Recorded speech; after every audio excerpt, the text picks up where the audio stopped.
Hi, I'm Steve Owens. Welcome to Steve's Kitchen. 26th of January this year is Australia Day, so I'm going to be celebrating that with Australian cuisine throughout January and starting the series off with a pie floater.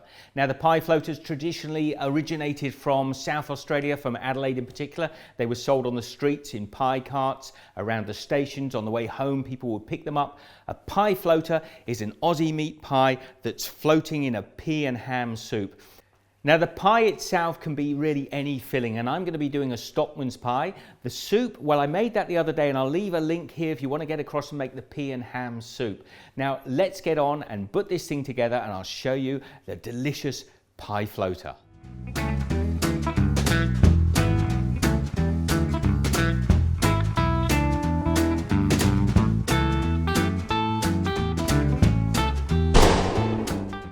Now, to start with, we're going to prepare our beef, and I'm using a oyster blade here. This is basically a shoulder cut. You want a beef that has a good marbling of fat in it, so it has lots of flavour, a slow cooked beef.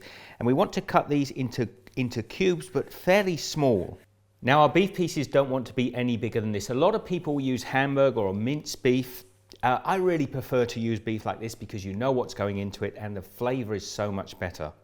So I've diced my beef up to pea-sized pieces, and the beauty is we've got that shoulder, that slow cooking shoulder meat, but it's small enough to cook fairly quickly and retaining that wonderful flavour. I'm just going to sprinkle a couple of tablespoons of all-purpose flour over the beef. And then I want to season it with black pepper. Now, I want to put a fair bit of black pepper in here. And I'm just going to add a little bit of salt in here as well to taste. And I'm not adding any herbs or spices into here because it's all about the flavour of the beef. So we're just going to get our hands in there and just coat the seasoning and the flour over the little cubes of beef, and then we're going to set that aside while we prepare the rest of the pie. Now, I've got one brown onion and a couple of sticks of celery, and we're just going to cut these up and finely dice them. And then once we've diced that into little cubes like that, over to the frying pan. So I've got about a tablespoon of butter in a frying pan here, and I'm just going to add a little bit of vegetable oil, maybe a tablespoon again, just to stop the butter from burning. Then I'm just going to take my onions and the celery, and we're not going to brown these, we're just going to sweat them down for a couple of minutes and make them go a little translucent and succulent. So just a couple of minutes later, we're just going to take those aside. I want to put them into a bowl off the heat. So meanwhile, back over on the stove, we'll just put a splash more oil in the pan. And then my beef, which is coated in flour and seasoning, we're just going to pop that in there.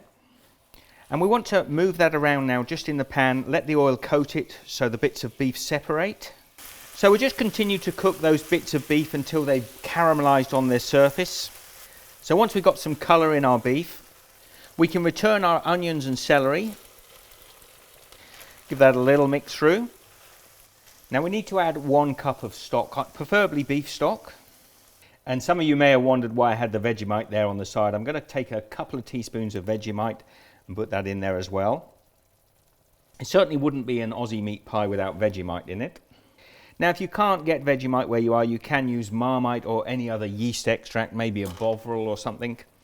And now just mix the Vegemite through, and then I'm going to cover that, and I'm going to let that simmer for about 15 to 20 minutes, just to let the meat cook fully through and allow the sauce to thicken.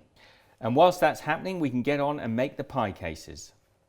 Now, I'm going to be using a shortcrust pastry, and I've made one here. Now, I've got the recipe for this on my channel if you want to make your own, but you can just as easily go to the supermarket and get these squares, and that's fine too.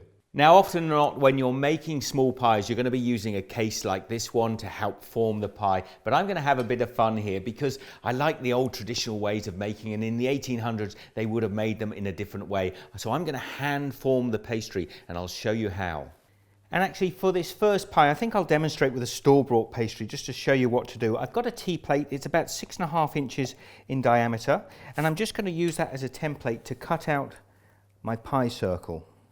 And then you're going to need a second object that's about 4 inches in diameter, and we're just going to cut round that. That's our pie top.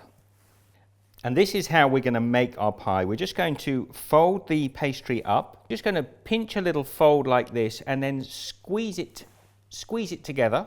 And it does take a little bit of practice to get used to folding or shaping these little pie cases up, but it isn't very difficult to do. The trick is really getting the diameter about the same size so the lid will fit on. And once that pie case is made like that and we've got our lid to go on top of that, that is not going to collapse. We can fill that with anything savoury or sweet. They make a really beautiful rustic pie. So there I've got 4 hand-formed pie cases, and look at this beef now. It looks absolutely delicious. It's thickened up beautifully, the meat's cooked through. So we want to carefully start pouring the pie filling into each of the cases. And try not to get it on the sides, but we want to fill them quite high. Now I'm just going to take one of those pie lids and I'm brushing a little water on the underside of it.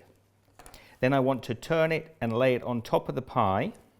And we're just going to pinch the side and the lid together like that. And then you can just take your finger and do a little crimping design around the outside of the pie. And when it's crimped around like that, we're just going to take a knife and cut a couple of slits in the top of the pie. And then I'm just going to take a little bit of egg wash and paint over the top of each of the pies.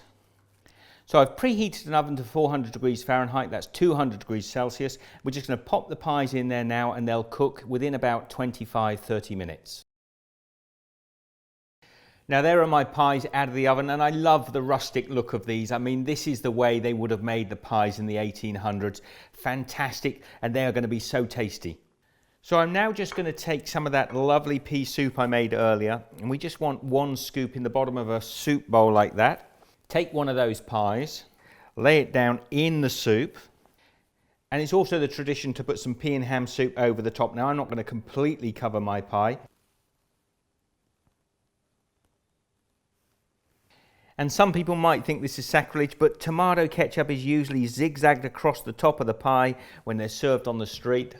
Well, there you have it. Happy Australia Day when it comes round. There is my take on a pie floater. I know the inside of this is going to taste delicious. Let me give it a try. The pastry is lovely and soft and light. And that tastes absolutely delicious. It's a great combination, the pea and ham soup, with a great Aussie meat pie.